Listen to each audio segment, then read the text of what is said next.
का बहुत बहुत स्वागत है। मेरा नाम रूबिका लियाकत है। आप जानते हैं चुनावों की सरगर्मी अब बहुत तेज हो चुकी है।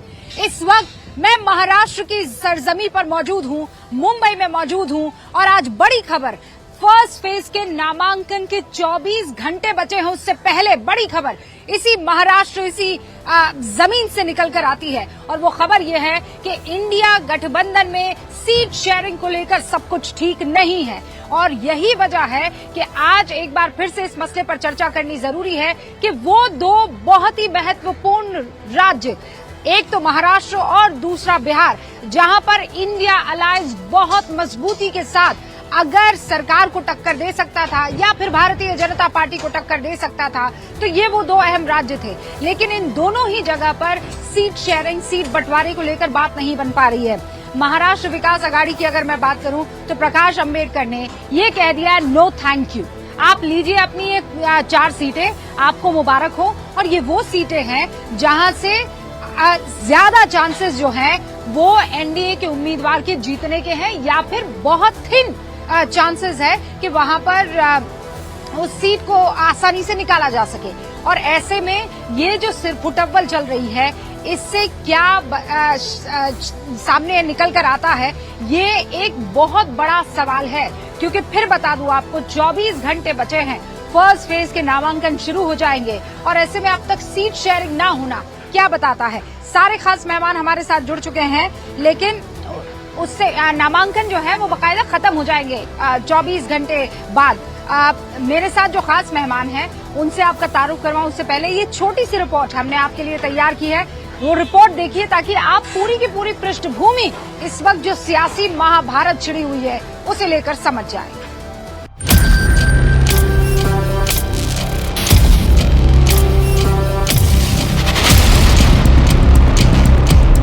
2024 में लोकतंत्र के महापर्व यानी आम चुनावों का शंखनाद हो चुका है।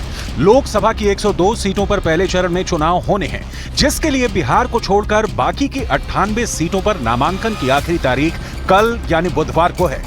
लेकिन विपक्षी गठबंधन यानी इंडिया अलायंस में अभी भी गठबंधन की गांठ खुल नहीं पाई है। सबसे ज्यादा मुश्किलें विपक्षी गठबंधन के लिए महाराष्ट्र और बिहार में सामने आ रही हैं। महाराष्ट्र में प्रकाश आंबेडकर अड़े हुए हैं तो बिहार में लालू प्रसाद यादव कांग्रेस को ज्यादा भाव नहीं दे रहे हैं, जबकि इन दोनों राज्यों की कुछ सीटों पर पहले चरण में ही चुनाव है। महाराष्ट्र में तो 5 सीटों पर नामांकन के लिए बस कल का दिन बचा है, लेकिन अभी तक इंडिया गठबंधन की सीटों का बंटवारा पूरी तरह से नहीं हो पाया है। हालांकि विपक्षी गठबंधन सीट शेयरिंग कर लेने का दावा कर रही है। ईदी अमीन के साथ कैसे रहेंगे? प्रकाश आंबेडकर तो संविधान बचाने वाली जो शक्ति है उनके साथ रहेंगे, हमें मालूम है। तो हमने उनको 4 सीटों का प्रस्ताव दिया है और अब तक चर्चा उनसे डायलॉग चल रहा है, डायलॉग खत्म नहीं हुआ है। डेमोक्रेसी में डायलॉग चलना चाहिए और वो चल रहा है। होने वाली है आज शिवसेना की लिस्ट हो जाएगी, हमारी लिस्ट तैयार है, हम कभी भी डिक्लेयर कर सकते हैं, हमारे पास पूरा लिस्ट तैयार है। मेरे हिसाब से एनसीपी की भी लिस्ट तैयार है। कांग्रेस ने भी बहुत से उम्मीदवार दिल्ली से डिक्लेयर किए हैं, कांग्रेस दिल्ली से डिक्लेयर करते हैं, हम महाराष्ट्र से डिक्लेयर करेंगे।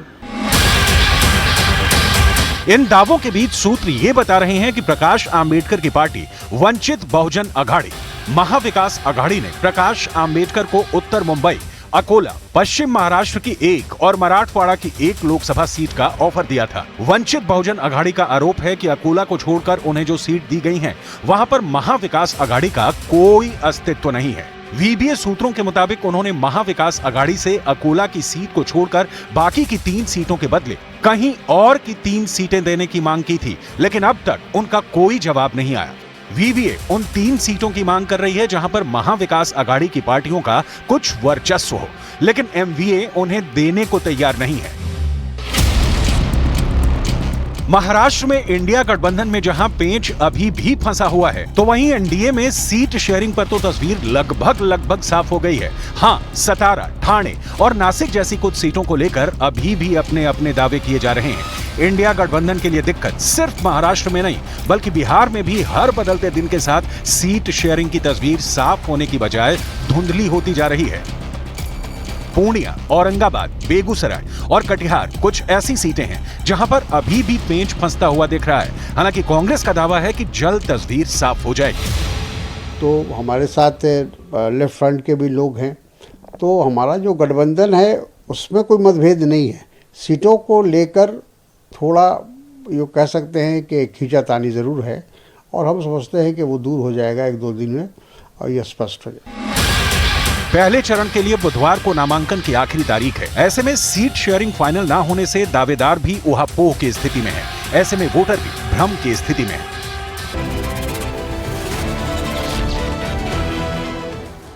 अब पहला सवाल तो यही है, आज गूंज में जो जहन में उठता है वो ये है कि इंडिया गठबंधन में सीट शेयरिंग को लेकर क्यों इस तरीके की दिक्कत आ रही है।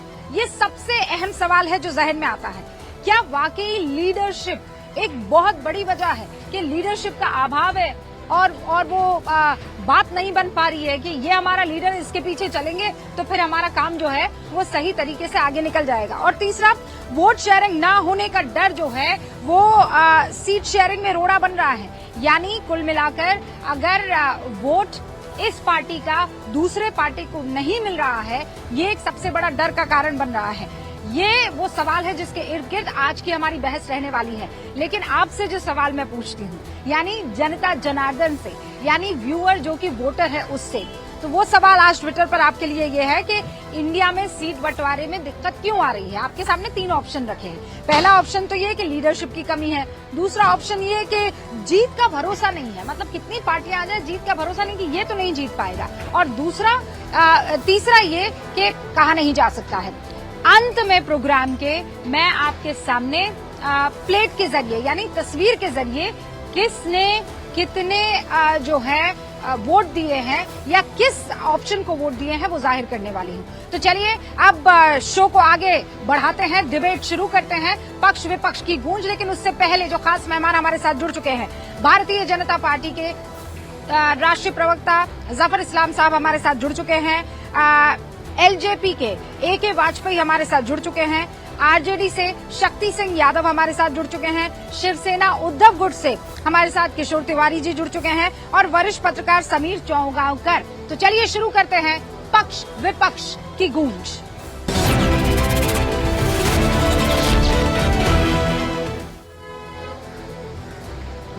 सबसे पहले किशोर तिवारी जी, शुरुआत आपसे कर रही हूँ। कहाँ दिक्कत आ गई? मुझे पता है आज से 1 हफ्ते पहले जब आपके साथ डिबेट कर रही थी तो आपने कहा था अब भी फाइनल हो जाएगा, आप चिंता ना कीजिए। अब महाविकास अघाड़ी में प्रकाश आंबेडकर वो ये कह रहे हैं कि मैं पिछली मर्तबा अच्छा खासा वोट परसेंटेज लेकर आया था, आप 4 सीटें दे रहे हैं। छिन्न भिन्न होता हुआ नहीं दिख रहा है क्या ये महाविकास अघाड़ी का गठबंधन? हाँ, मैं बात कर लूं। अभी आपको मैं बताता हूं कि इंडिया अलायंस तो इंटैक्ट है, महाविकास आघाड़ी में कोई प्रॉब्लम नहीं है, लेकिन जो 400 पर जाने वाली है वो बीजेपी के क्या हाल है ये समझ लो। अभी कल जो फॉर्म भरने की तारीख है वो है 27 अप्रैल और नागपुर ग्रामीण, गढ़चिरौली और चंद्रपुर और जो भंडारा है, इनके सब सीटें डिक्लेयर हो गई है। यहाँ कोई प्रॉब्लम नहीं है। अरे सर, वो जफर साहब से मैं सवाल पूछ लूंगी, आप उसकी दिक्कत मत कीजिए, वो मैं सवाल पूछ लूंगी। आप मुझे ये बताइए ना कि प्रकाश आंबेडकर साहब क्यों आप लोगों से अलविदा कहते हुए नजर आ रहे? कह रहे हैं आज शाम को मैं डिसाइड करूंगा मेरा अगला कदम क्या होता है, लेकिन जो सीटें आप दे रहे थे उन्होंने कहा no thank you, please take it back. नहीं, देखो, बाला साहेब आम्बेडकर से मेरी भी बात हुई है और उन्होंने डिसाइड कर लिया है कि बीजेपी को फायदा हो ऐसी कोई भी वो हरकत नहीं करेंगे। और लास्ट टाइम ऐसा हुआ था कि उनने उम्मीदवार खड़े करने से बीजेपी के उम्मीदवार चुन के आ गए। लेकिन जफर, एक बात मैं बताऊं, नागपुर जो आपका गढ़ है वहां पर आपने कांग्रेसी विधायक को लिया है और कली पार्टी में लेकर आपने उसको शिंदे वाली पार्टी में एडमिट किया और वहां से टिकट दे दी। अब मुझे बताइए, अरे यही तो प्रॉब्लम है ना सर, आपका जिताऊ कैंडिडेट ये उठाकर ले जाते हैं, आपका मजबूत धड़ा ये उठाकर ले जाते हैं, आप ना ताली बजा पाते हैं ना वाह वाह कर पाते हैं, आप भी भर नहीं सकते हैं क्योंकि आपको अपने आप को मजबूत दिखाना है। किशोर जी, ये देखो रूबिका जी, मैं आपको बताता हूँ कि विदर्भ प्रांत के अंदर जितनी सीटें हैं उसमें अकोला की सीट हमने पहले ही दे दी है प्रकाश अंबेडकर जी को, और यहाँ पर महाविकास आघाड़ी इंटैक्ट है। और महाराष्ट्र के विदर्भ, मराठवाड़ा और उत्तर महाराष्ट्र के अंदर कोई ज्यादा डिस्प्यूट नहीं है। और जो डिस्प्यूट है तो पहले फेज का तो रूल आउट हो गया, दूसरे फेज का भी रूल आउट हो जा रहा है। तो जफर, आपको ज्यादा खुश होने की जरूरत नहीं है। हमारे रास्ते यहाँ जफर इस्लाम साहब, 1-to-1 फाइट होने आप वाली चाहे है। कितनी कोशिश कर लीजिए, किशोर जी कह रहे हैं 1-to-1 फाइट होगी, हम आपस में नहीं लड़ेंगे। किशोर जी आज बोलते बोलते इतना लड़खड़ा रहे हैं कि मैं समझ सकता हूं उनकी परेशानी। अरे किशोर भाई, मैं जानता हूं कि वहां अगाड़ी में अरे जफर होली अगाड़ी में क्या बिगड़ रहा। अरे सुनिए तो सही, मैं सुन रहा हूं। होली की आपकी बहुत बहुत शुभकामनाएं। लेकिन कितने आपके आवाज़ लड़खड़ा रही, इसका वजह यही है कि आपके बहुत सारे प्रत्याशी जो है ना आपसे अलविदा कहने वाले हैं, और कुछ पार्टी जिनके पर आप कंधा लगाए जिनके कंधे पे आप थोड़ा सा ताकत लेके खुद बोल रहे थे, वो आज अपना कंधा हटा भैया, चुके हैं। और शाम तक आपको इसकी जानकारी भी हो जाएगी। गौतम गंभीर, हर्षवर्धन, ये क्या? अरे पहले सुन लीजिए, एक मिनट सुनिए। ठीक है, अच्छा सुनिए, एक मिनट, मैं बीच में नहीं मेनका गांधी जी मेरे इतनी पार्टी पेट की में है। दर्द क्यों होता है जब मैं सुनिए एक मिनट। अरे भाई, मैं तो इतना पेट में दर्द क्यों होता है जब मैं बोलता हूँ, तो आप जब बोलते हो मैं तो सुनता हूँ। इससे समझ में आता है कैसे परेशान बौखलाए मेरे आप। जरा शांति सुनिए, जब हम बोल रहे हैं ना तो आपकी जिस तरह से सुन रहे थे सुन लीजिए, फिर अपनी बात बारी आए तो बोल दीजिएगा। आज मैं आपको ये बता रहा हूँ कि आपके यहाँ देखिए, अरे हमारे पास उम्मीदवार है कि सुनिए ना, हमारे पास उम्मीदवार है कि नहीं है। अरे कैसा होता है जफर? एक मिनट तिवारी जी, सुनिए ना किशोर जी एक बार बोल तो लेने दीजिए ना। किशोर जी बोल तो लेने दीजिए ना, सिविलाइज एक बार बोल लेने डिबेट दीजिए ना। करो। उसके बाद आप दोनों को मैं मौका दे दूंगी काउंटर करने का। हाँ जफर साहब, मैं तो सिर्फ इतना कह रहा हूँ कि हमारी ये सभ्यता निकाल रहे हैं, गलत बात है ना। नहीं, हमारी रणनीति जो है वो रणनीति के हिसाब से हमारा बिल्कुल ऑन ट्रैक है।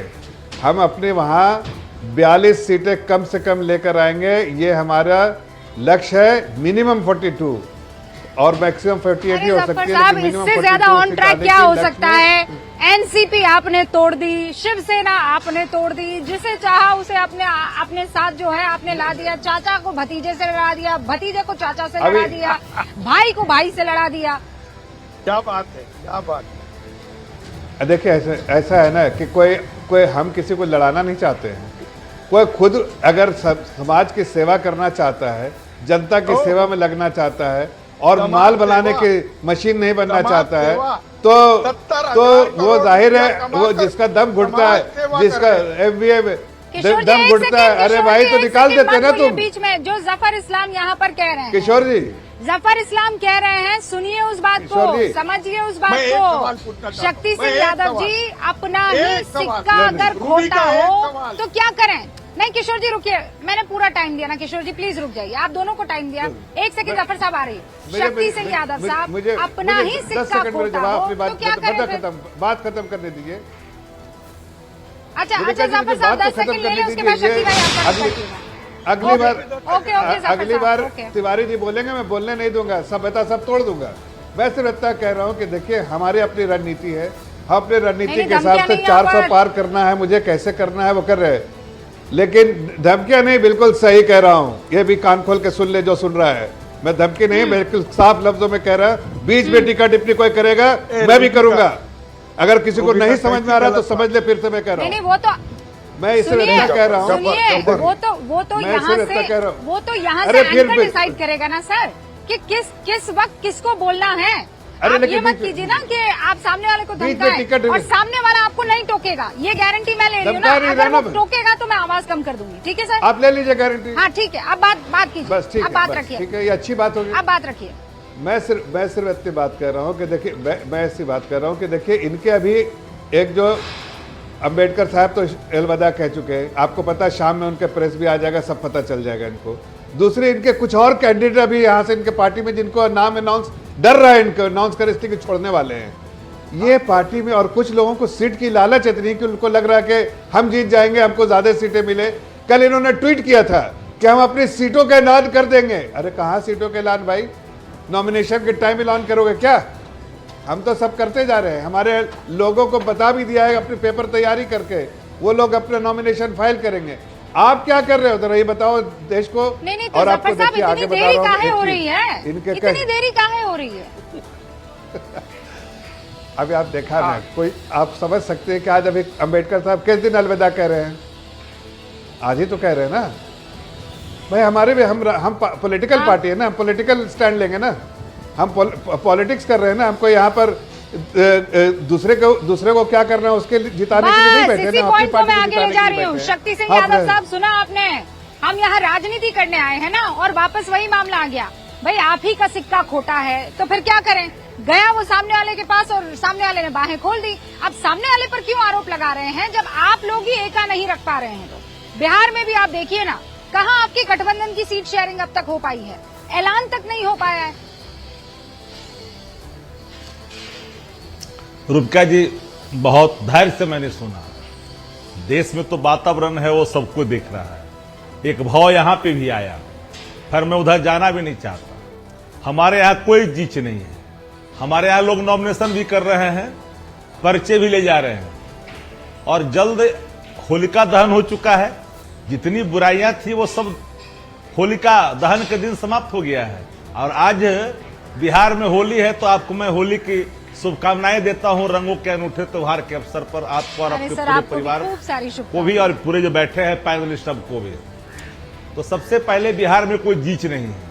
मैं जो बात कह रहा हूं ईमानदारी से पहले भी कहा, बिहार में डबल अंक में एनडीए दिखाई नहीं पड़ेगी। और मैंने कहा कि इस बार महागठबंधन बिहार में 35 पार। ये सारे लोग के हाथ पांव फूले हुए हैं, इनको खुद ही अपने कैंडिडेट का नाम ऐलान करने में कई तरह की बाधाएं उत्पन्न हो रही है। अरे हमारे यहाँ तो सब कुछ जा रहा है। क्या आप लोग पूर्णिया छोड़ेंगे? पप्पू यादव पूर्णिया सीट छोड़ने को राजी नहीं है, ट्विटर पर क्या लिख रहे हैं? और अब तो कांग्रेस का बड़ा चेहरा हो गया, अपनी पार्टी का विलय कर दिया है। कहा मर जाऊंगा लेकिन पूर्णिया नहीं छोड़ूंगा। व्यक्तिगत अभिव्यक्ति किसी गठबंधन और किसी दल के निर्णय को प्रभावित नहीं कर सकता। ये किसी की व्यक्तिगत अभिव्यक्ति हो सकता है, हमारा और किसी और का, लेकिन जो चीजें गठबंधन के अंदर में शीर्ष नेतृत्व के बीच में तय हो चुका है, उसमें कोई फेरबदल का सवाल पैदा नहीं लेता। नंबर 1। नंबर 2, जो बातें हम लोगों ने पहले की है और आज भी कर रहे हैं, वो सब चीजें स्थापित हो चुकी है। अब देखिएगा, फेस्टिवल है आज, कल आप सब चीजें आप देखिएगा कि रात रात आदमी सामने है आके शक्ति भाई, जितना मैं आपको जानती हूँ। एक बात बोल दीजिए ना, हमें समझ गई कि व्यक्तिगत अभिव्यक्ति की आजादी गठबंधन में नहीं हो सकती है, लेकिन आप हमेशा पार्टी लाइन लेते हैं, आप कभी व्यक्तिगत नहीं होते, ये भी मैं जानती हूँ। तो आप मुझे एक बात बता दीजिए, पूर्णिया सीट आरजेडी छोड़ेगी कि नहीं? हाँ कि ना? शायद मेरी बात आपने नहीं समझी। हमने कहा व्यक्तिगत अभिव्यक्ति किसी भी गठबंधन और पार्टी के निर्णय को प्रभावित नहीं कर सकता। मैं तो एक बार पहले भी कह दिया, शायद आपको उसको सुन करके भी या तो नहीं सुनना चाहे या कुछ और सुनवाना चाह रहे थे। हम एक लाइन में स्पष्ट कहा, गठबंधन में जो चीजें हो रही है शीर्ष नेतृत्व के बीच में मिल बैठ करके हो रहा है। और हम लोगों ने जो काम किया है बिहार के अंदर में 17 महीना में, उसकी चर्चा गांव कस्बों में है। इन लोगों तो आते आते बिहार का बंटा ढार कर दिया, सनातन धर्म का पैरोकार, और प्रतिदिन विद्यालय में आज देखिए, आज के दिन शिक्षक रो रहे हैं। अब सवाल वहां हम जाना ही नहीं चाहते, इनके लोग आंसू बहा रहे हैं, क्योंकि बिहार जिनके हाथों में है, हम उस पर कोई टिप्पणी नहीं करेंगे। जो ममता का भाव है, ममता ही व्यक्त करेंगे, क्योंकि मैं ऐसे पात्र पर कोई टिप्पणी नहीं करूंगा जो पात्र स्वयं ममता का पात्र बन गया हो। तो हम उस पर नहीं जाना चाहिए। हम तो बिहार के हित में अच्छा, आगे ठीक है। देश में भले ही लग रहा है 400 पार की लहर है, लेकिन जमीन पर जहर है, जमीन पर जहर है। आप कह रहे हैं आप पूर्णिया नहीं छोड़ेंगे, आप औरंगाबाद भी नहीं छोड़ेंगे, है ना। तो आपने क्लियरली बता दिया है ना कि मैं यहाँ बिहार में जो लालू जी चाहेंगे, जो आरजेडी चाहेगी, वही सीट शेयरिंग का फॉर्मूला होगा, बाकी को हम सुनबे ना करी। नहीं, फिर आपने उसको अलग मोड़ दे दी। हमने गठबंधन के घटक दलों के बीच में बैठ के निर्णय ले रहे हैं और ये निर्णय सबकी सहमति से है। सवाल नंबर 1। सवाल नंबर 2, आपने कहा बिहार के अंदर में राष्ट्रीय जनता दल बड़ी पार्टी है, सबको पता है। हम मध्य प्रदेश, राजस्थान और छत्तीसगढ़ नहीं न जाएंगे। जता रहे हैं कांग्रेस के पुराने नेता, देखिए निखिल कुमार जो हैं वो नाराजगी जता रहे हैं। ये औरंगाबाद का मैं जो जिक्र कर रही हूँ, परंपरागत सीट रही है कांग्रेस की। मीरा कुमार अपने बेटे को लड़वाना चाहती हैं एक सीट से, वहां भी आप लोगों ने आपने बिना किसी की मर्जी लिए हुए सीटों का ऐलान कर दिया है। माफ कीजिएगा, उम्मीदवारों का ऐलान कर दिया है। 40 सीट पर, 40 सीट पर हम चुनाव लड़ रहे हैं महागठबंधन के लोग। हमें सीटें जितनी है, हमें ममत्व का भाव नहीं देखना है। हमें सीट जितनी है, विचारधारा के साथ सब लोग मिल करके आगे बढ़ेंगे और 35 पार का जो संकल्प है बिहार के अंदर में महागठबंधन का, उसको हम दोहराएंगे। हम ओके शक्ति भाई, आप कह रहे हैं कि हम मिलकर साथ चलेंगे, मिलकर साथ लड़ेंगे, लेकिन साथ में जो मौजूद दूसरी पार्टियां लड़ने वाली, उन पर आप यकीन नहीं कर पा रहे हैं, इसीलिए तो वो सीटें नहीं छोड़ रहे हैं ना। A.K. वाजपेयी साहब भी हमारे साथ बने हुए हैं। वाजपेयी जी, क्या दलील यहाँ पर लग रही है? आप लोगों ने गजब मेहनत ऐसी की करता हूँ। हाँ, ओके, और इसीलिए तो सीटें नहीं छोड़ रहे ना शक्ति भाई, यही तो वजह है।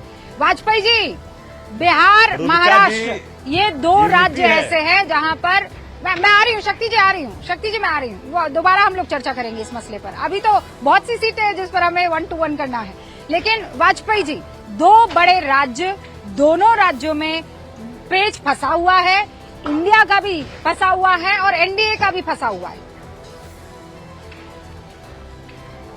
नहीं, एनडीए का तो देखो, बिहार में भी कहा करते थे, बिहार का तो बड़े आराम से सेटल हो गया, सब चीज डिक्लेयर हो गई, सब पार्टियां अपना अनाउंस कर रही हैं, निकल गया। सवाल ये नहीं है, सवाल ये है क्या इन लोगों ने इंडिया गठबंधन बनाने की जो बड़ी घोषणा की थी, बड़ी भारी, क्या वो गठबंधन बन पाया? तो जवाब आएगा नहीं बन पाया। नीतीश बाबू इधर आके खड़े हो गए, ममता बनर्जी उधर चली गई, अरविंद केजरीवाल पंजाब में हुआ नहीं, पल्लवी पटेल उधर भाग गई, और हमारे साथ जो है बाकी पुराने दल भी वापस आ गए।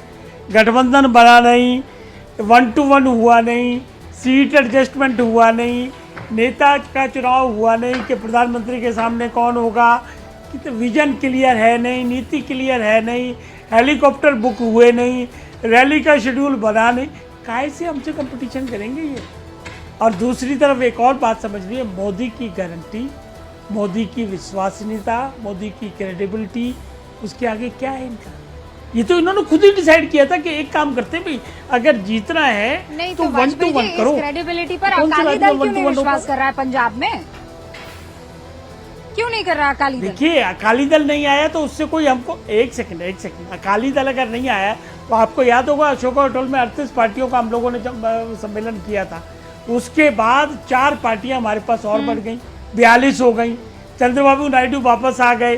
तो हम ये कह रहे हैं कि अगर एक आध नहीं आता है तो पॉलिटिकल कंपनी, अगर एक आध, हमारा तो सबसे बड़ा गठबंधन है और कहीं गठबंधन में आपको जरा सी खनक नहीं दिखाई दी होगी, क्योंकि सब लोगों ने बड़े दिल से, बड़े आत्मीयता से देश के भविष्यता के लिए मोदी जी को अपना नेता मान दिया, उनको सर्वोच्च नेता मान के उनकी दिशा निर्देश पे काम करने के सबने निर्णय किया। तो ये कहाँ है विजन? ये विजन उधर कहाँ है?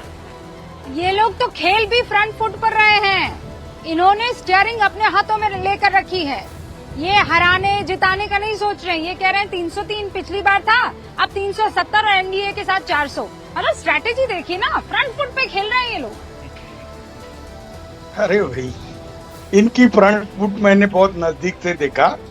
महाराष्ट्र में इतना अच्छा फ्रंट फुट है कि 70% तो विपक्षी ही है इनके पास, और 70,000 करोड़ की नेचुरल करप्ट पार्टी जो है वो अजीत पवार इनके सीएम बने हुए हैं, डेप्यूटी सीएम है। बीजेपी अपनी साख गंवा चुकी है। बीजेपी महाराष्ट्र, बिहार, बंगाल, यहीं से बीजेपी जो माइनस होगी, तो मुझे लगता नहीं हाँ। वाजपेयी जी 200 के ऊपर जाओगे। ये आप छोड़ दो, बोला था ना, मैं दिवाली के यही रुकिए, मूड में भी कह रहा था, और होली पे भी कह रहा हूँ। 200 पार नहीं जाएगी, यही रुकिए ना, 200 पार नहीं जाएगी ना। अब ये दो गठबंधन के साथी एक साथ बैठे हुए हैं। समीर चौगांवकर जी, आपका रुख करूंगी। पहले 30 सेकंड में जफर इस्लाम 200 पार नहीं जाएंगे, अगर गिनवा सकते हैं 200 सीटें यहाँ गिनवा सकते हैं। और वाजपेयी जी, आप भी तैयार रहिए, 200 सीटें गिनवा सकते हैं अभी? जरा लिखिए, जरा गिनिए। 42 महाराष्ट्र, गिनिए किशोर गोवा जी, की दोनों गिनिए। सीटें। हाँ, गिनिए, जरा लिखते जाइए किशोर भाई। उसके बाद आइए बिहार में 39 के इस बार 40 करना है हमको। 39 का 40 हम सब रिकॉर्ड के साथ बोल रहे हैं। गुजरात में पूरी 26 की 26, कर्नाटका में 29 की 29, राजस्थान में पूरी की पूरी सीटें, आप मध्य प्रदेश में पूरी। अरे ऐसा है ना कि ये सब ये सब नाम आपके दिमाग में घुसा रहता है, इसलिए कि आप उनके आगे पीछे करते हैं। हमारे नाम में तो दिमाग में तो कोई है नहीं ऐसे दिमाग। आप उनको वहाँ से आपको कुछ सहायता मिलती होगी, इसलिए आप याद कर रहे हैं।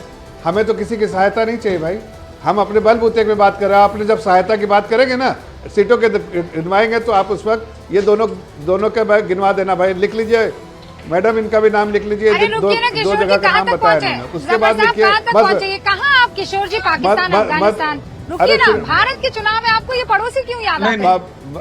हाँ, बताइए। इनका मानसिकता ये अपनी मानसिकता, यही मानसिकता है, इसलिए इनको जो है जनता जो है हर करारा जवाब देती है, यही मानसिकता की वजह से। अब देखिए मध्य प्रदेश पूरी की पूरी सीटें, आप उत्तर प्रदेश में 80 की 80 सीटें। आपने जफर साहब को चैलेंज किया ना, अब उनको गिनाने दीजिए ना। मैं तो 400 नहीं बोल रही हूँ, मैं कह रही हूँ 200 गिना दीजिए। गिना रहे हैं, गिनिए ना आप। आसाम में 14 में 13, अभी झारखंड में 14 में 11, 12 जो हमारी थी, कम से कम 12। आप ऐसे देखिए सारे सीटें मैं गिना रहा हूँ। बंगाल में 32, याद रखिएगा, बंगाल में 32, पिछले बार 18 था, इस बार 32। लिखो तिवारी जी, तुम्हें क्या बीमारी है मालूम नहीं बीच में बोलने की, लेकिन तिवारी जी लिखो आप, ठीक है। अब जोड़ने से आपको दिक्कत होने लगी, कहीं बेहोश नहीं हो जाइए, इसलिए कह रहा हूं कि याद ठीक से सुन लिए। 370 महाराष्ट्र बीजेपी, 400 पर 42 प्लस मिनिमम 42। क्या रिजल्ट आएगा तो भाग जाना, नहीं आप भाग मत जाना। आप रिजल्ट आने के बाद भाग मत जाना। 4 जून को मिलेंगे। ये राजनीति छोड़ने वाले लोग वो सब बोलते हैं जिनका नहीं राजनीति छोड़ने वाले वो सब लोग बोलते हैं जिनको खुद राजनीति, जो राजनीति करना नहीं जानते हैं। हमने राजनीति करना जानते हैं और जीतना जानते हैं। यादव जी, इंडिया गठबंधन, सर सुनिए, अभी 200 सीट आपने गिनवाई ना, इंडिया गठबंधन, शक्ति सिंह यादव जी आप गिनवा दीजिए, कहां से कितनी सीटें आपकी निकलती हुई दिख रही है? इतना कॉन्फिडेंस देख रहे हैं आप जफर इस्लाम का, मतलब ये 7वें आसमान पर है। मैं तो पहले भी कहा रुबिका जी जैसे चॉकलेट की दुकान से आप कहते हैं ये 250 ग्राम ये तोल देना, 200 ग्राम वो, आधा किलो वो।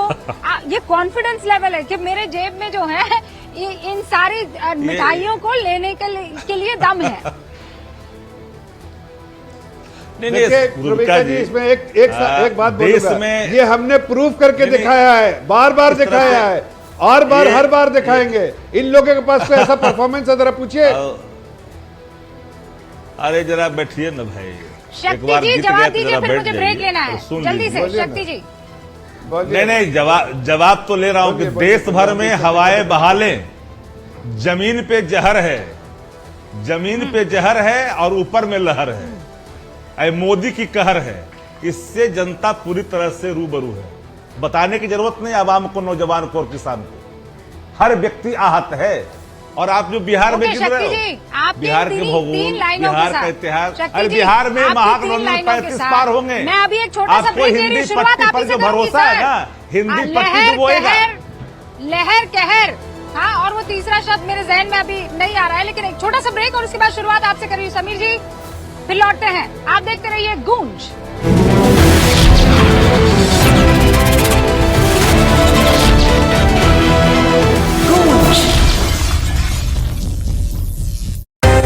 कंगना ने कहा कि वो जनता के बीच में मोदी जी के विजन 2047 को लेकर जाएंगी। तो अपने घर पे थी कंगना रनौत और कुलदेवी के उन्होंने दर्शन किए और लोगों के साथ होली खेलती हुई तस्वीरें आप देखिए किस तरह से एक दूसरे को रंग गुलाल लगाते हुए नजर आ रही हैं कंगना, और उनका स्वागत किया गया जो मंडी के निवासी हैं और बेहद खुश हैं वो कि उन्हें बीजेपी ने टिकट दिया और उन्होंने कहा कि मोदी जी का जो विजन है 2047 को, उसको लेकर वो जनता के बीच में जाएंगी। आज जेपी नड्डा से मुलाकात भी कर सकती हैं।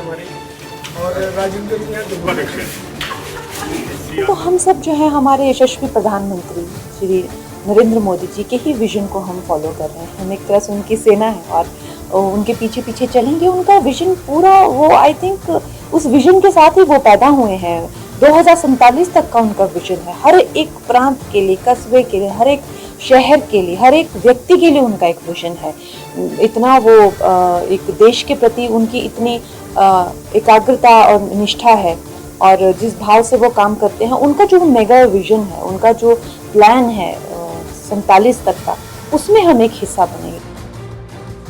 में आप बात करेंगे कंगना रनौत और सुप्रिया श्रीनेत विवाद की। दरअसल मंडी से कंगना रनौत को बीजेपी ने लोकसभा का प्रत्याशी घोषित किया तो कांग्रेस की राष्ट्रीय प्रवक्ता सुप्रिया श्रीनेत के इंस्टाग्राम अकाउंट पर एक पोस्ट आया जिसमें कंगना की एक फोटो के साथ विवादास्पद बात कही गई थी। सुप्रिया श्रीनेत की इस पोस्ट से विवाद पैदा हुआ। सुप्रिया श्रीनेत पर हमले होने लगे तो सुप्रिया श्रीनेत ने पोस्ट को डिलीट कर दिया और सफाई इस पर दी कि उनका फेसबुक और इंस्टाग्राम अकाउंट कई लोग चलाते हैं। इनमें से किसी आदमी ने बेहद घृणित और आपत्तिजनक पोस्ट की। उन्होंने दावा किया कि वो उस व्यक्ति की तलाश कर रही हैं। उन्होंने ये भी दावा किया कि मैं एक महिला के विषय में इस तरह की बात कह ही नहीं सकती। हालांकि सुप्रिया की सफाई के बावजूद ये मामला ठंडा नहीं पड़ा है और अब बीजेपी पूरी तरह से हमलावर हो गई है। मेरे फेसबुक और इंस्टाग्राम अकाउंट का एक्सेस कई लोगों के पास है। उसमें से किसी एक व्यक्ति ने आज एक बेहद घृणित और आपत्तिजनक पोस्ट की। मुझे जैसे ही पता चला मैंने सर्वप्रथम उस पोस्ट को डिलीट किया, क्योंकि जो कोई भी मुझे जानता है वो अच्छी तरह से जानता है कि मैं कभी भी किसी भी महिला के खिलाफ व्यक्तिगत भद्दी और भोंदी टिप्पणी कर ही नहीं सकती हूँ। मैं इसकी घोर विरोधी हूँ। कांग्रेस नेता सुप्रिया श्रीनेत के उस पोस्ट पर कंगना रनौत समेत बीजेपी के कई नेताओं ने हमला बोला। कंगना रनौत ने सोशल मीडिया पर लिखा कि महिलाओं का अपमान करने से हर किसी को बचना चाहिए। इसके साथ ही कंगना ने यह भी कहा कि सभी महिलाएं गरिमा की हकदार हैं। महिलाओं के शरीर पर टिप्पणी करना सरासर गलत है। और कंगना रनौत ने सोशल मीडिया एक्स पर लिखा, प्रिय सुप्रिया जी, एक कलाकार के रूप में अपने 20 वर्ष के करियर में मैंने हर तरह की महिला की भूमिका निभाई है। क्वीन फिल्म में एक भोली लड़की से लेकर धाकड़ फिल्म में एक जासूस तक, मणिकर्णिका में एक देवी से लेकर चंद्रमुखी में एक राक्षसी तक, रज्जो में एक सेक्स वर्कर से लेकर थलेवी में एक क्रांतिकारी नेता तक। हमें अपनी बेटियों को पूर्वाग्रहों के बंधनों से मुक्त करना होगा।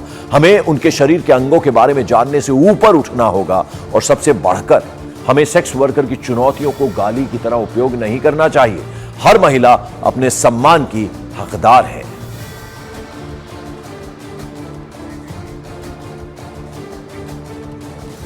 और आइए सीधे रुक करते हैं मेरे वरिष्ठ सहयोगी अरुण सिंह का। अरुण, अब ये मामला जो है तूल पकड़ता जा रहा है। हालांकि सुप्रिया श्रीनेत ने अब सफाई दी है कि उनके अकाउंट को हैक कर लिया गया और मैं खुद एक महिलाओं और महिलाओं का सम्मान करना जानती हूं।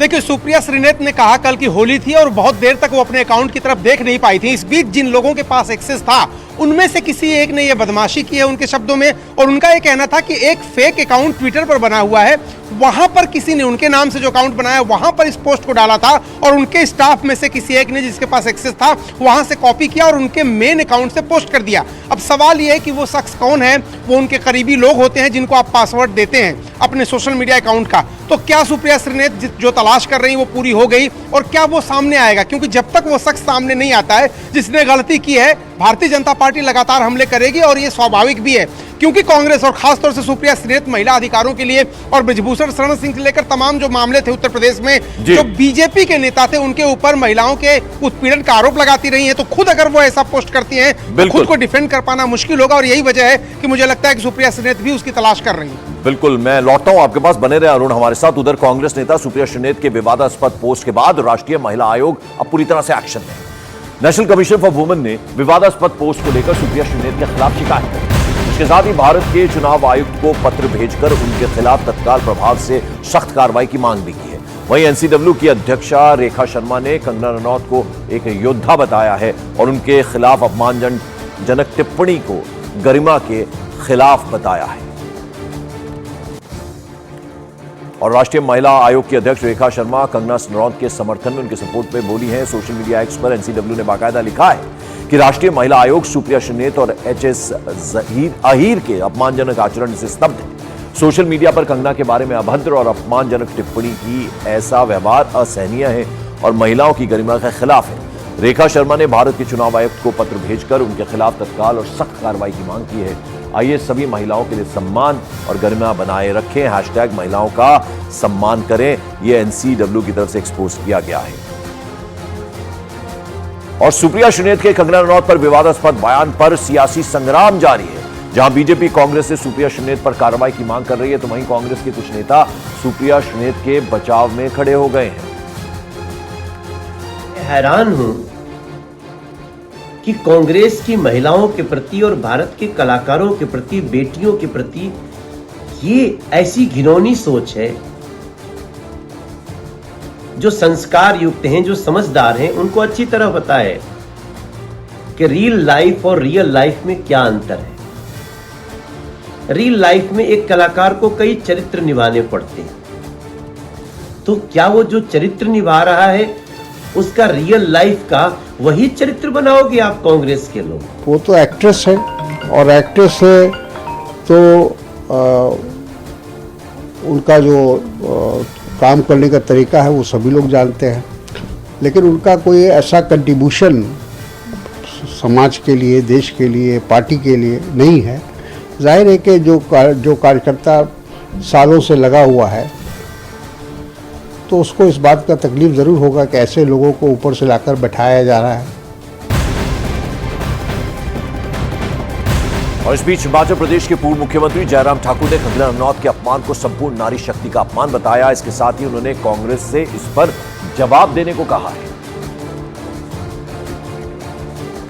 जयराम ठाकुर वो बाकायदा उन्होंने ट्वीट भी किया इस मुद्दे को लेकर, बयान भी उनकी तरफ से आया है कि कांग्रेस से इस पर कांग्रेस को जवाब देना चाहिए। उन्होंने कहा कि सीधे सीधे ये नारी शक्ति का, संपूर्ण नारी शक्ति का अपमान है और लगातार इसको लेकर जयराम ठाकुर मुखर है। बहुत ही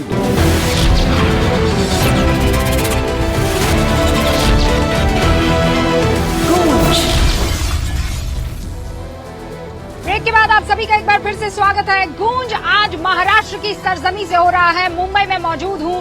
आज अब से कुछ ही देर में कहा जा रहा है प्रकाश आंबेडकर जो हैं वो अपने नए स्टेप का, अगले कदम का ऐलान करने वाले हैं। और ये अगला कदम क्यों? क्योंकि महाविकास आघाड़ी का साथ लेते और देते हुए उन्हें जो सीट शेयरिंग में दी जा रही थी उस पर उन्होंने अपनी नाराजगी जता दी। उन्होंने कहा ये सीटें आपको मुबारक। वहां बिहार में आरजेडी की तरफ से अपने पसंद के उम्मीदवारों के नामों का ऐलान हो गया है, लेकिन कई ऐसी सीटें जिस पर कांग्रेस खफा नजर आ रही है, कांग्रेस के तमाम बड़े चेहरे नाराज नजर आ रहे हैं। बिहार की अगर मैं बात करूं तो ये जो इंडिया गठबंधन टूटा और छिन्न भिन्न दिखाई दे रहा है। दूसरी तरफ अकाली दल ने वहां पंजाब में बीजेपी के साथ जाने से इनकार कर दिया है। तो क्या अब जब 24 घंटे बचते हैं नामांकन के आखिरी, तो ये जो तैयारी है वो किस तरफ इशारा कर रही है? शक्ति जी कह रहे थे जहर लहर कहर ब्रेक से पहले, उसी को आगे बढ़ा दीजिए। शक्ति जी, ये तो 3 शब्द आपने तुकबंदी कर दी, सीटों की तुकबंदी कीजिए ना। 100 सीटें कहाँ से ला रहे हैं? 100 ही गिनाइए अभी। तुकबंदी नहीं है रुबिका जी, मैंने रुबिका जी तुकबंदी नहीं है। मैंने कहा कि टीवी में इनकी जो चल रही है लहर, जमीन पर है जहर, जनता पर डह रही है भारतीय जनता पार्टी की कहर। सब कोई अवगत है इन चीजों से। हमने कहा एक बात, झारखंड में, बिहार में, इनको जिन हिंदी पट्टी पर जनता कह रही है, नहीं एनडीए जनता कह रही है इस पे एनडीए की मुहर। एनडीए इस बार एनडीए तली पर, सीटों पे एनडीए की मुहर, इंडिया तली पर इस बार एंडा पार्टी तड़ी पार, एंडा अच्छा। पार्टी तड़ी पार। आप देख लीजिए, पूरी सुन लीजिए। हम इंटरप्ट नहीं करते, हम सुनते हैं और सुनाते हैं। हम जानते हैं कि बिहार की वास्तविक हालात क्या है। एक बार जिन लोगों ने झांसे में देखकर अपने जीवन बर्बाद किए है, जिन परिवारों ने, बिहारियों ने, वो दोबारा गलती नहीं करने जा रहा है। और मैं डंके की चोट पे कहता हूं और मैं चुनौती के साथ कहता हूं कि बिहार में डबल अंक पार करने में भाजपा की सांस फूल जाएगी, पूरे एनडीए को। भाजपा कहां से आएगी डबल अंक में? एनडीए भाई, अरे हंस लीजिए, जब रिजल्ट आएंगे तो पता चल जाएगा ना। मैं आपके स्टूडियो में बैठ करके बिहार की राजनीति समझ पाइएगा। मैं आपके कॉन्फिडेंस की भी, प्रभु मैं आपके कॉन्फिडेंस की भी मुरीद होगी। राजनेता कैसा, अगर कॉन्फिडेंस ना हो ऐसा, मैं समझ गई। लेकिन मुझे बिहार की कुछ सीटें ही बता दीजिए। आप कह रहे हैं 40 की 40 सीटें आप लोग लेकर आ रहे हैं, मुझे बता दीजिए कौन कौन सी वो सीटें हैं जो आरजेडी सच में जीत कर ला रहा है। नोट कर देंगे आज हम। आपको मैं बता दूंगा, व्हाट्सएप भेज दूंगा आपको, आप उस पर कर लीजिएगा।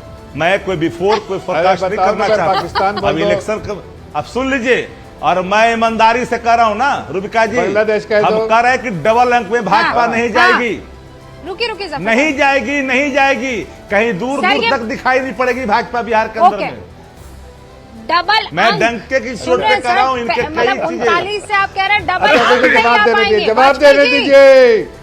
आप तो नहीं, जफर साहब एक सेकंड रुकिए ना। वाजपेयी जी वहां से, भाई 5 सीटें दी आपने, उनको 5 मिनट भी दे दीजिए ना।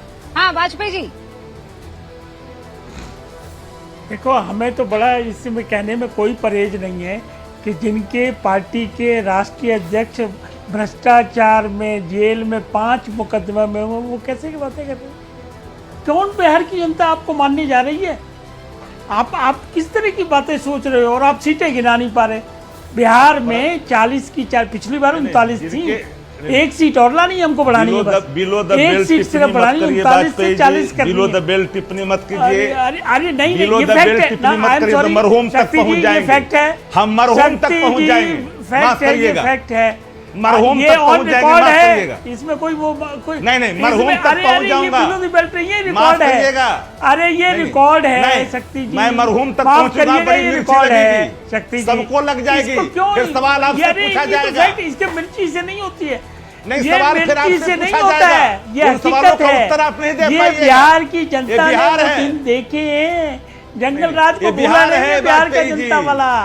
वो सब जो बिहार की जनता जिन्होंने भुगता है, जिन्होंने भुगता है ना, वो वोट देने जाएगा आपको, वो वोट देने जाएगा। जाति के नाम पर कब तक पागल बनाओगे? जाति के नाम पर कब तक गुमराह करते रहोगे? आवाज नहीं आ रही है। चुनाव जमाना है, जाति का एक दूसरे के ऊपर बोलेंगे तो आवाज नहीं सुनाएगी। लेकिन शक्ति जी, वाजपेयी जी एक बार बोल ले। वाजपेयी जी वो अगर कह रहे हैं कि बिलो द बेल्ट ना जाए कोई इंसान टिप्पणी करता हुआ, तो बात मान लीजिए ना। रूबिका जी ये रिकॉर्ड है। रूबिका जी मैंने क्या कहा है? मैंने कुछ नहीं कहा, ये तो रिकॉर्ड की बात है ना जी। कोई रिकॉर्ड झुटला देगा क्या? कोई झुटला देगा क्या रिकॉर्ड को इसको? दूसरी बात हम ये कह रहे कि जंगल राज जो देखा है ना लालू जी का, वो सबने देखा हुआ है, माफ करना। और अभी कितने केसेज 17 महीने की बड़ी तारीफें करते हैं। अभी रुक जाइए, कितने FIR आने वाली है इनके खिलाफ, कितना इन्होंने घोटाला किया, वो सब वो भी रिकॉर्ड पे अवेलेबल है। हम बगैर रिकॉर्ड के कभी कोई बात नहीं करते, मनगढ़ंत कोई बात नहीं करते, गुमराह करने वाली कोई बात नहीं करते। देखिए जनता ने इन लोगों को भुगता हुआ है, तो ऐसी कौन सी नई बात आ गई कि जनता इनको वोट दे देगी? और जहाँ तक सवाल डेवलपमेंट का है, हाँ। डबल इंजन की सरकार काम कर रही है बिहार में, उसी का विश्वास बोल रहा है, मोदी के काम का विश्वास बोलता है। डबल इंजन नहीं है, ट्रबल इंजन है। आज आपको आज डबल नहीं ट्रबल शक्ति जी कह रहे हैं। पर वाजपेयी जी ये बात सुनिए ना, आपने तो पिछले कई साल जो है नीतीश बाबू के खिलाफत मुखालिफत करते हुए जमीन पर जनता को जोड़ा है। आज आपके लिए भी तो मजबूरी बन गया है ना, एनडीए का साथ देने के लिए आपको वो जहर का घूंट पीना पड़ा है ना। रूबिका जी नहीं, ये गठबंधन की मैच्योरिटी होती है। अगर हम एक गठबंधन में आ गए हैं तो गठबंधन की मर्यादाओं में रहेंगे हम लोग, वो भी रहेंगे, हम भी रहेंगे। लेकिन जब बिहार के विकास की बात आती है तो हमें मोदी जी पे कॉन्फिडेंस है और डबल इंजन पे कॉन्फिडेंस है।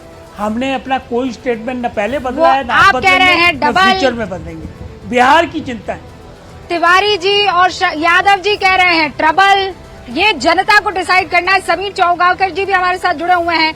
समीर साहब, ये जो सीटों को लेकर कॉन्फिडेंस दोनों का नजर है, शक्ति सिंह को सुन रहे हैं आप, कह रहे हैं ये डबल डिजिट में जाएं तो बता दीजिएगा रूबिका जी। उधर जफर इस्लाम कह रहे हैं 370 और ऐसे गिना रहे हैं उंगलियों पर। देखिए रूबिका जी, मुझे लगता है कि भारतीय जनता पार्टी और प्रधानमंत्री मोदी ने जो कहा था कि अब की बात 370 भारतीय जनता पार्टी और इंडिया गठबंधन 400 पार, वह 2024 में होने जा रहा है। अभी दो राज्यों की बात हो रही है, बिहार को लेकर और महाराष्ट्र को लेकर। मैं आपको महाराष्ट्र की एक बात बताना चाहता हूँ। महाराष्ट्र के अंदर उत्तर प्रदेश के बाद सबसे ज़्यादा सीटें 48 सीटें आती है, और महाराष्ट्र के अंदर उद्धव ठाकरे, शरद पवार और कांग्रेस के अध्यक्ष नाना पटोले 48 बार मीटिंग कर चुके हैं, 48 टाइम्स 48 सीटों के लिए, और अभी तक इनके बीच सीट शेयरिंग नहीं हो पाई है। यह बताता है कि इनके बीच किस तरीके से बातचीत चल रही है। उद्धव ठाकरे मातोश्री से निकलते हुए सिल्वर ओक जाते हैं शरद पवार के घर पर, शरद पवार सिल्वर ओक अपने घर से निकलते हुए मातोश्री उद्धव ठाकरे के पास जाते हैं, वड़ा पाव खाते हैं, चाय पीते हैं, बिस्किट खाते हैं, लेकिन सीटों पे बात नहीं बन पा रही है। भारतीय जनता पार्टी का जो गठबंधन है महाराष्ट्र के अंदर, जिसके अंदर अजित पवार है और जिसके अंदर एकनाथ शिंदे है, मैं आपको अभी बता दे रहा हूं रूबिका जी, 48 सीटों में से यह गठबंधन 42 सीटें जीतने जा रहा है।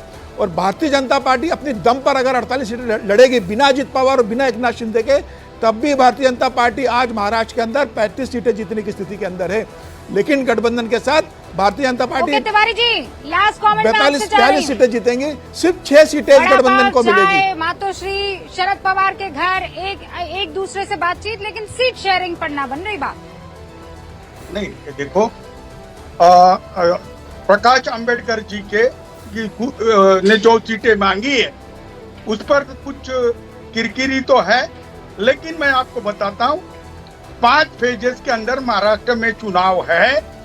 पहले फेज तो सॉर्ट आउट हो गया, दूसरा भी सॉर्ट आउट हो रहा है, और फेज वाइज सब सॉर्ट आउट हो जाएगा। प्रकाश अंबेडकर ने इन प्रिंसिपल डिसाइड किया है। रूबिका जी, इनकी भी अंडरस्टैंडिंग में आपको बता देता हूं कितनी अच्छी है। उद्धव ठाकरे कोल्हापुर की रैली के अंदर अपने उम्मीदवार का नाम घोषित कर देते हैं, बिना शरद पवार से पूछे, बिना कांग्रेस से पूछे। कोल्हापुर की रैली में उद्धव ठाकरे ने अपने उम्मीदवार का नाम घोषित कर दिया, सातारा से अपने उम्मीदवार का नाम घोषित कर दिया, और अभी सीटों का डिस्ट्रीब्यूशन नहीं हुआ है। जो बिहार के अंदर स्थिति है, जो बिहार में है ना, कि लालू प्रसाद बिना कांग्रेस के पूछे नाम घोषित कर रहे हैं। इन उम्मीदवारों की जीत और हार वो उससे बड़ी खबर होगी, क्योंकि लोकतंत्र में किसका डंका बजेगा ये जनता जनार्दन तय करने वाली है। सीट शेयरिंग का काम पार्टियों का है, और अगर वो बढ़िया से नहीं हो पाई तो फिर कैसे होगी लड़ाई। आप सभी का बहुत बहुत शुक्रिया। हमने जो सवाल पूछा था उस सवाल का जवाब आ चुका है ट्विटर पर। तमाम व्यूअर्स ने 55% का है। शक्ति जी सुनिएगा, लीडरशिप की कमी है इंडिया में, सीट बंटवारे में दिक्कत लीडरशिप की कमी की वजह से 55% कहने वाले, जीत का भरोसा नहीं कहने वाले 22% है, तालमेल की कमी कहने वाले 23% लोग हैं। फिलहाल गूंज में मुझे इजाजत दीजिए, देखते रहिए न्यूज़ 18 इंडिया।